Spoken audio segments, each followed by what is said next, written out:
코기의 영상툰. 아이고, 우리 아들 정장 입으니까 더 멋있네. 제가 오태가 좀 나긴 하죠.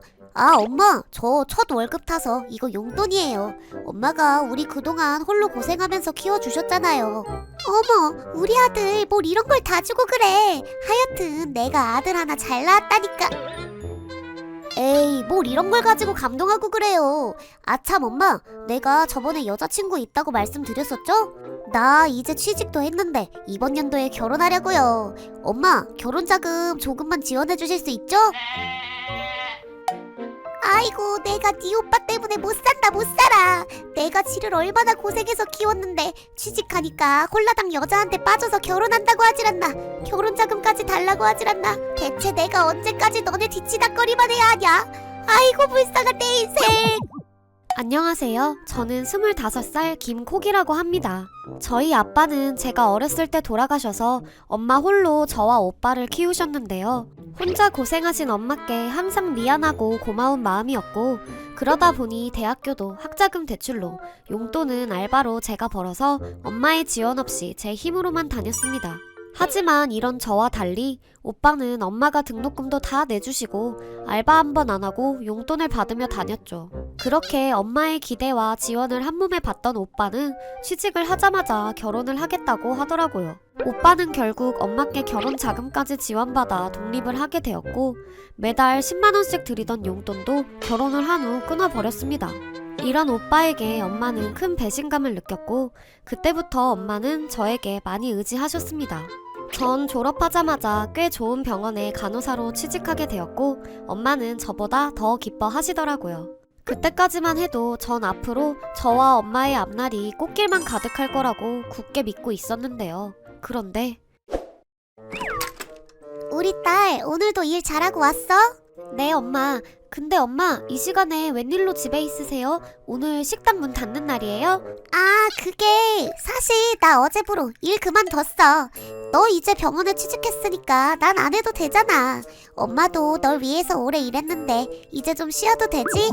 제가 취직을 하니 얼마 안 돼서 엄마가 갑자기 일을 그만뒀다고 하시더라고요. 솔직히 가정 형편이 넉넉지 못해서 엄마가 모은 돈은 거의 없다 보니 그때부터 집세, 관리비, 생활비, 식비 등 제가 집안의 모든 경제적인 부담을 떠안게 되었죠.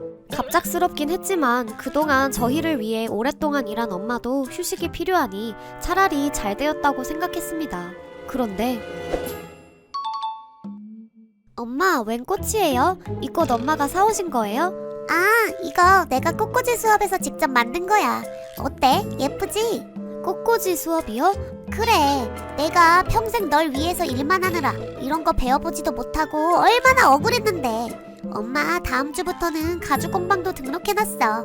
아무튼 너 취직하고 나니까 엄마가 팔자 좀 피는 것 같다.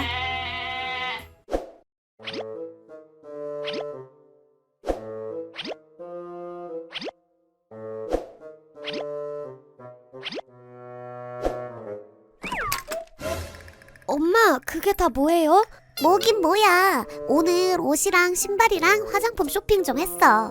엄마 미용실 가서 머리도 했는데 어때? 예쁘지? 아, 네, 예쁘네요.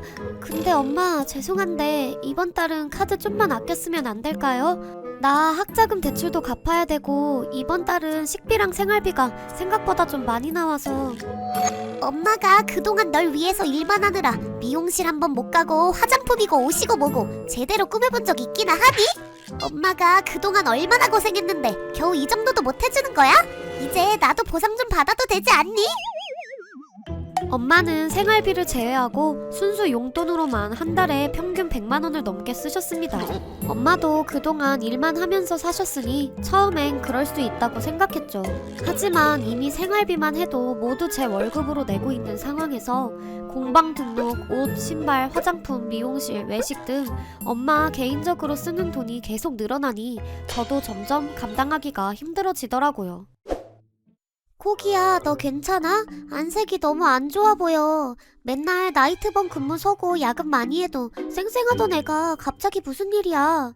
그게 사실은 요즘 엄마 때문에 좀 힘든 일이 있어서 그래서 그런가 봐. 엄마가 왜? 무슨 큰일 있으신 거야? 괜찮으니까 우리한테 말해봐. 큰일이 있는 건 아니고 요즘 엄마가 내 월급을 너무 당연하게 쓰시는 것 같아서. 월급? 설마 네 월급으로 다 생활하신다는 거야? 응, 엄마가 몇 달 전에 일을 그만두셨거든. 그 뒤로 내 카드로 생활하고 계셔. 헐, 그럼 대체 한 달에 얼마나 쓰시는 거야?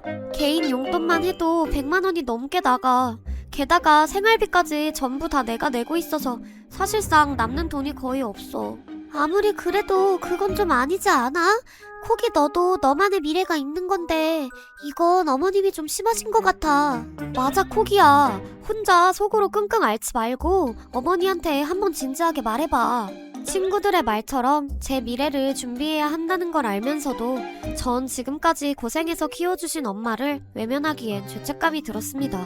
다른 집안 어머니들은 남편이 돈을 벌어오니 자식에게 부담을 덜 주시지만 저희 엄마는 혼자이니 돈을 벌기 시작한 제게 어느 정도 손을 벌리시는 건 어쩔 수 없다고 생각합니다. 하지만 제가 감당할 수 없을 정도로 점점 더 돈을 많이 쓰는 엄마를 보니 이제 결단을 내려야 할 때가 온 것 같았습니다. 엄마, 정말 죄송한데 앞으로 이렇게 쓰시면 안 될 것 같아요. 저 학자금 대출도 갚아야 하고 저축도 해야 하는데 지금은 남는 게 하나도 없고 솔직히 너무 빠듯해요. 그게 무슨 소리야? 엄마가 널 어떻게 키웠는데 너 이러는 거 불효야. 엄마가 저랑 오빠 혼자 힘으로 키우느라 고생한 거 저도 알아요. 그래서 지금까지 아무 말 안 한 거고요. 하지만 저도 제 미래를 준비해야 하잖아요. 앞으로 지원을 안 해드리겠다는 게 아니라 대출금이랑 저축할 돈 빼고 드릴 수 있는 돈만 지원할게요. 그 이상은 저도 무리예요. 콕이 너가 이렇게 매정한 줄은 몰랐네. 그동안 너 때문에 개고생한 거 이제야 좀 보상받고 팔자 좀 피나 했더니 엄마가 너한테 이것밖에 안 되는 거야? 엄마, 고생한 건 알겠는데 솔직히 대학교 등록금의 용돈에 결혼 자금까지 지원은 오빠한테 다 해놓고 왜 보상은 나한테 바라는 거예요? 오빠는 한 달에 10만 원만 용돈으로 드려도 별말 없으시더니 지금은 저한테 100만 원도 넘게 받는데 제가 정말 불효녀인 거예요? 너 오빠는 결혼해서 나는 안중에도 없잖아. 이제 나는 정말 너밖에 없는데 당연히 너가 엄마를 챙겨줘야지 누가 챙겨주니? 그럼 오빠는 돈 벌어서 저축하고 결혼하는 동안 난 이렇게 벌어온 돈 평생 엄마한테 다 쓰라는 거예요? 그럼 저축은 꿈도 못 꾸고 결국 결혼도 못 할 텐데 그냥 죽을 때까지 엄마 뒷바라지 하면서 살라는 거냐고요. 엄마가 진짜 원하는 게 그런 거예요? 너희 오빠는 남자니까 너랑 상황이 다르잖아. 어차피 여자는 돈 많은 남자 하나 잡아서 결혼하면 그만인데 뭐가 걱정이야?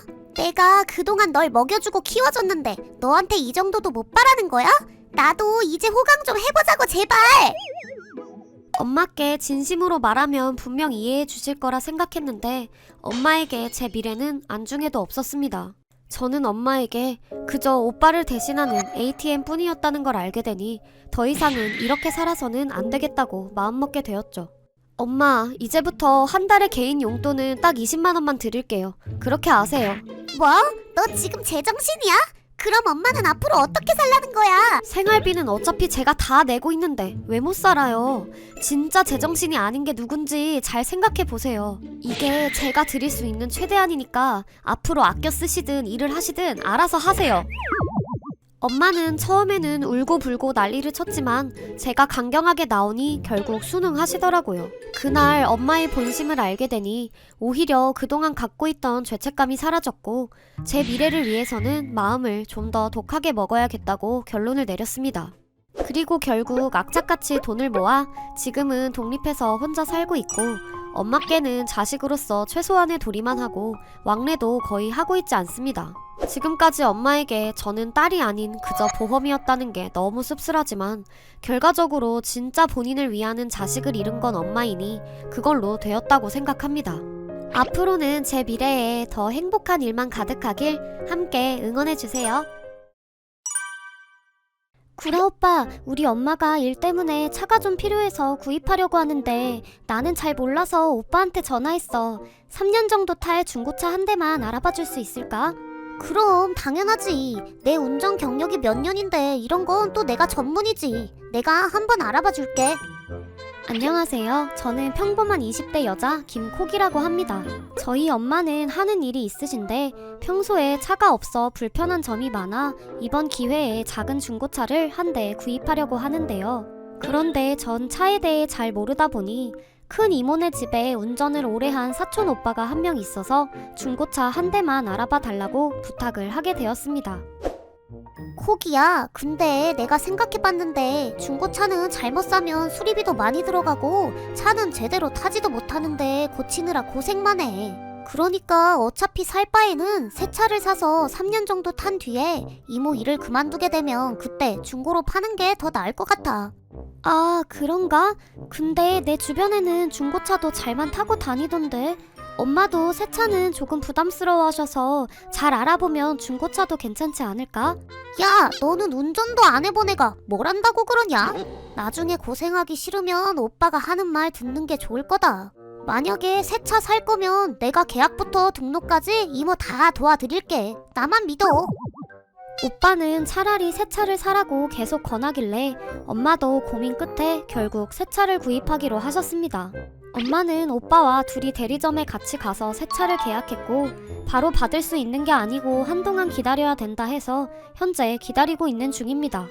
그런데 열흘 전쯤 사촌 오빠가 갑자기 저희 집에 사과 한 박스와 고기를 사들고 방문을 하게 되었는데요. 이모, 제가 저번에 깜빡하고 말씀을 못 드린 게 있어서 그것 때문에 왔어요.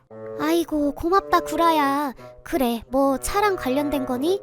네, 그게 공장에서 바로 만들어져 나오는 새 차들은 부품들이 새 거라 미세하게 잘 다듬어지지 않은 상태라서요. 그래서 새 차를 인수받으면 운전할 때 무리가 안 가게 부품들이 자연스럽게 마모돼서 엔진 안에서 자리 잡도록 해줘야 되거든요. 그걸 주행거리가 최소 2000km 정도 될 때까지는 해줘야 되는데 대략 2달 정도 걸릴 거예요. 그런 게 있어? 나는 처음 들어보는데. 만약에 안 하면 문제가 되나? 만약에 안 해주면 3년 정도 지난 뒤 중고로 팔 때 엔진에서 잡음도 나고 엔진 수명도 줄어들 거예요. 기어 변속도 부드럽지 않아서 아마 팔 때 최소 100만 원 정도는 깎일걸요?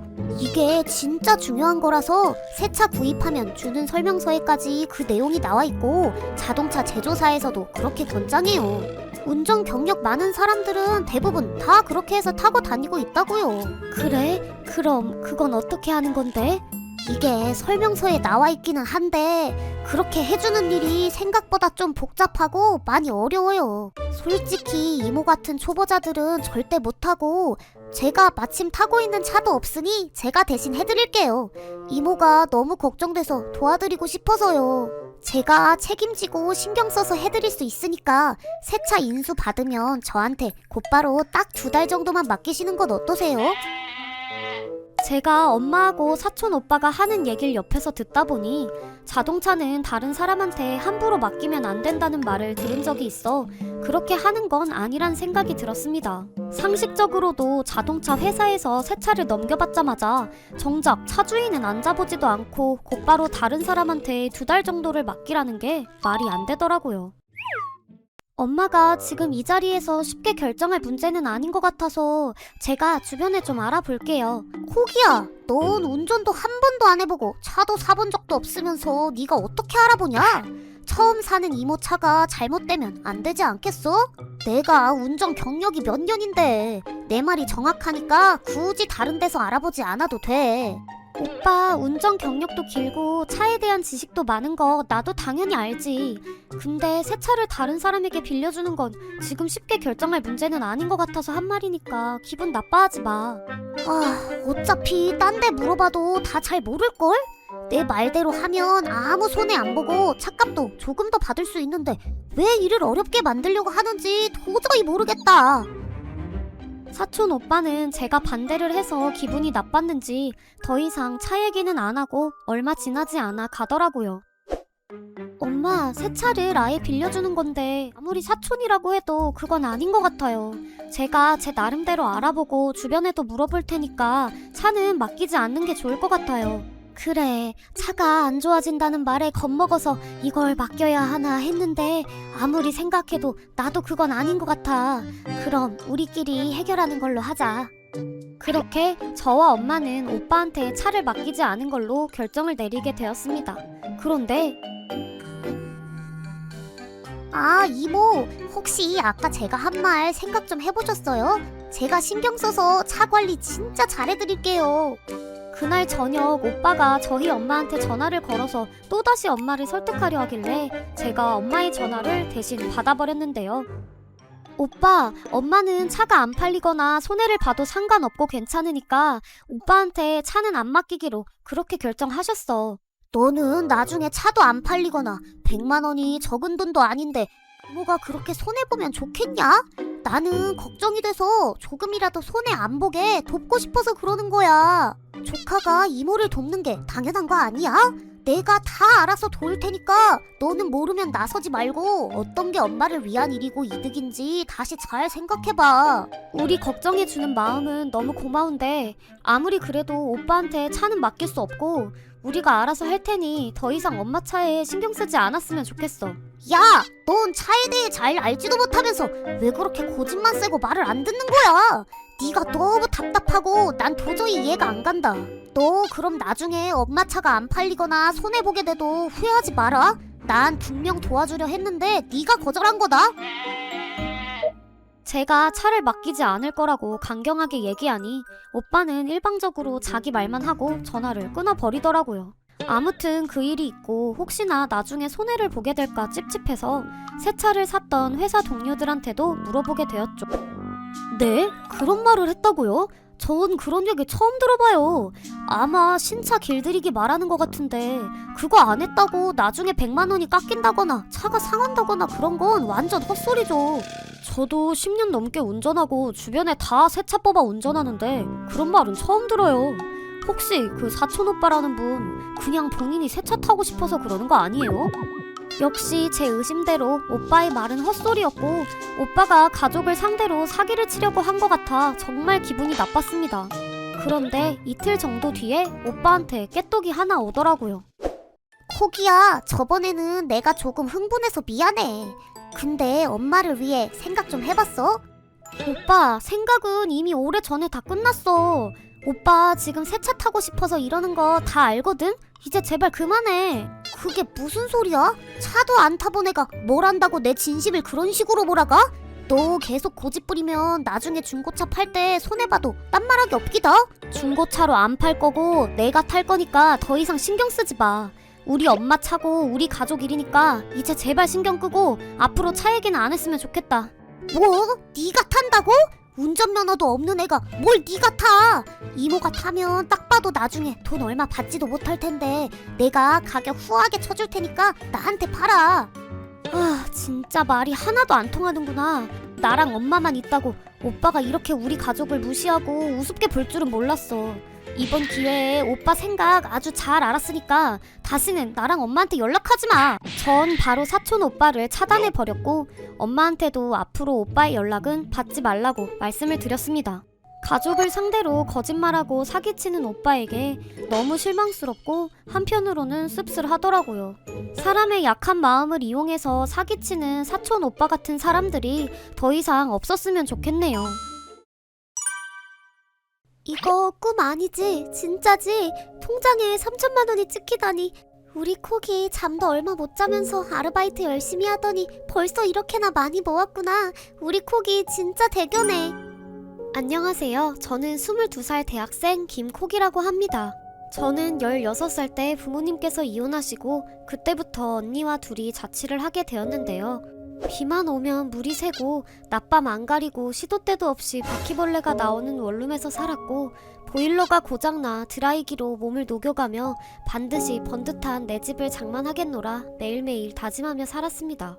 다른 친구들이 아이돌 사진을 볼 때 저는 새 아파트 사진을 구경하며 고등학교 때부터 아르바이트를 시작했고 대학교에 진학해서도 학업과 근로장학생, 주말 아르바이트를 병행하며 하루에 4시간 남짓 자며 돈을 벌었습니다.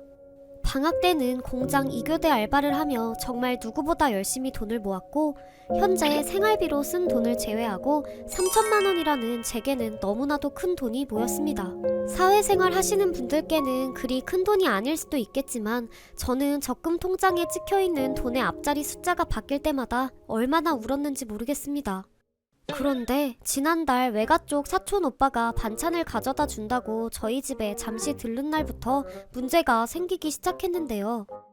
오빠, 오랜만이야. 이렇게 반찬까지 가져다 주고 정말 고마워. 어서 들어와.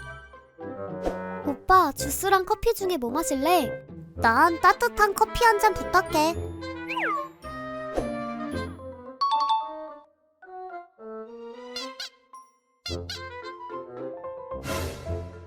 야, 너 이게 뭐냐? 벌써 3천이나 모은 거야? 대박! 알바를 열심히 하는 건 알았는데 벌써 이렇게 많이 모은 줄 몰랐네?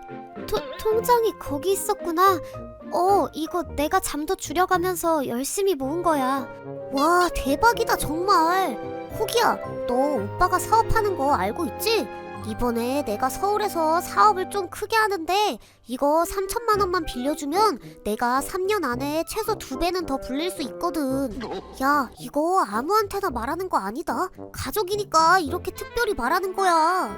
아, 오빠, 3천만 원이 나한테는 전 재산인데다 너무 큰 돈이라 지금 당장 결정할 수는 없을 것 같아. 어휴, 그럼 큰 돈인데 충분히 고민해보고 결정해야지. 근데 코기 너 이렇게 잠도 못 자고 몸 갈아 넣으면서 계속 이렇게 살 거야? 나한테 빌려주기만 하면 최소 3천만 원이 더 생기는데 이건 고민할 것도 없지. 아무튼 넌 똑똑하니까 현명한 결정할 거라 믿는다. 사촌 오빠는 그날 제 책상 위에 있던 통장을 본 모양입니다. 벌써 3천이나 모았냐고 자기가 더 호들갑을 떨더니 다녀간 뒤로 계속 자기가 사업을 크게 한다고 돈을 빌려달라고 계속 같은 말을 반복합니다. 게다가 언제 또 외가 식구들한테 말했는지 외숙모랑 할머니한테도 계속 전화가 오더라고요. 코기야, 우리가 어렸을 때부터 너네 많이 도와줬는데 3천만 원 정도도 못 빌려주니? 이거 진짜 확실한 사업이니까 걱정 안 해도 돼. 설마 우리가 피부치한테까지 사기를 치겠어? 너가 투자만 해주면 2배로 불려주는데 너한테도 이득이니까 잘 좀 생각해봐. 이렇게 시도 때도 없이 전화를 하시고 심지어는 언니한테까지 저 좀 설득해보라고 들들 볶으시더라고요. 저도 22살이고 어느 정도 세상 물정을 알기에 솔직히 세상에 그렇게 쉽게 돈 버는 방법은 없다는 걸 압니다. 하지만 단칼에 잘라내자니 아무리 그래도 마지막 남은 유일한 피부치 친척들인데 이 일로 혹시나 영영 못 보고 살게 될 것 같기도 하고 제가 어렸을 때 가끔씩 와서 20kg짜리 쌀 사다 주시고 가고 하던 게 기억나서 마음이 좋지 않았죠.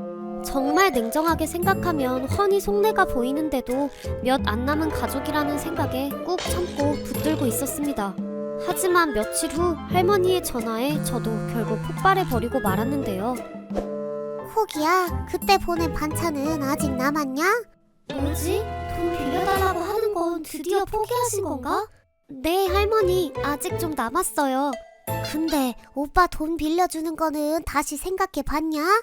그게 월요일까지는 꼭 필요하거든. 이제 드디어 포기하셨구나 했는데 또 돈 얘기를 하시니 정말 소름이 돋아서 속까지 울렁거렸습니다. 순간 가족이라는 이유로 끝까지 붙들고 있을 필요가 전혀 없다는 걸 깨닫게 되었죠. 할머니는 내가 그 돈 어떻게 모았는지 아세요? 한 달에 버스비 그 몇만 원이 너무 아까워서 왕복 2시간 거리를 걸어서 학교를 다녔어요. 친구들은 예쁜 옷 사고 이곳저곳 놀러 다닐 때 나는 이 나이에 미친 듯이 돈만 모았는데 어떻게 나한테 이럴 수가 있어요? 어떻게 나한테 이렇게 뻔뻔해요? 아니, 나는 그게 아니라. 이거 돈이 아니라 내 피예요. 죽으면 죽었지 절대 못 내놓으니까 앞으로 돈 얘기할 거면 전화하지 마세요. 제가 처음으로 그렇게 화를 내니 할머니는 당황하셨는지 버벅거리면서 아무 말씀도 못 하시다가 외숙모가 옆에서 다 들으셨는지 본인이 전화를 가져가 얘기를 하셨습니다. 야! 부모도 내버려둔 애들 불쌍해서 쌀도 그 좋은 2,000쌀로 꼬박꼬박 보내주고 반찬도 매번 꼬박꼬박 챙겨줬더니 이렇게 배은망덕하게 나와? 어린 게 3천만 원이나 모았다고 아주 유세를 떠는구나. 그런 나쁜 마음 갖고 그 돈이 참 잘도 불어나겠다. 숙모, 가끔 쌀도 보내주시고 반찬도 보내주신 거는 정말 진심으로 감사한데요. 그래도 말은 똑바로 해야죠.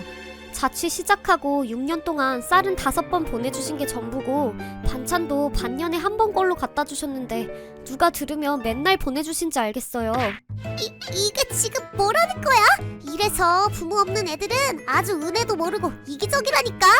조카가 잠도 못 자면서 피땀 흘려가며 번 전 재산을 빌려달라고 하는 외숙모나 오빠랑 그리고 할머니가 이기적인 거죠. 보내주셨던 쌀은 시포대로 돌려 보내드릴 테니 받으시고 앞으로 평생 연락 안 하셨으면 좋겠습니다. 안녕히 계세요. 그렇게 저는 전화 끊고 바로 할머니, 외숙모, 사촌 오빠 모두 차단해 버렸습니다. 눈물이 나올 것 같아 하고 싶었던 말을 다 하진 못했지만 그래도 거절하고 나니 마음이 정말 편해졌습니다. 그리고 그놈의 쌀은 괜히 신세진 거 하나도 남기고 싶지 않아서 마지막으로 얻어먹은 거 갚는다 생각하고 보내드렸습니다. 그렇게 외가 친척들과 연을 끊고 몇 년의 시간이 흐르게 되었는데요. 코기야, 너 혹시 소식 들었어? 응? 무슨 소식? 외숙모랑 삼촌네 가족 완전 다 쫄딱 망했대. 그 사촌 오빠가 한다던 그 사업 말이야. 그게 좀 불법적인 거였나봐. 아무튼 그것 때문에 오빠 파산도 하고 피해자들한테 고소당하고 아주 난리도 아니래. 만약 몇 년 전에 너가 돈 빌려줬었다면 진짜 큰일 날 뻔했어. 어휴, 다시 생각해도 완전 소름이야. 몇 년 후 외가 친척들 소식을 듣게 되었는데 그때 돈을 빌려줬으면 어떻게 됐을지 정말 아찔하더라고요. 그리고 저와 언니는 돈을 열심히 모아서 지금은 깔끔하고 안전한 집에서 지내고 있습니다. 물론 아직도 작은 집이지만 앞으로 더 열심히 살아서 꼭 더 좋은 곳으로 이사 가려고 합니다.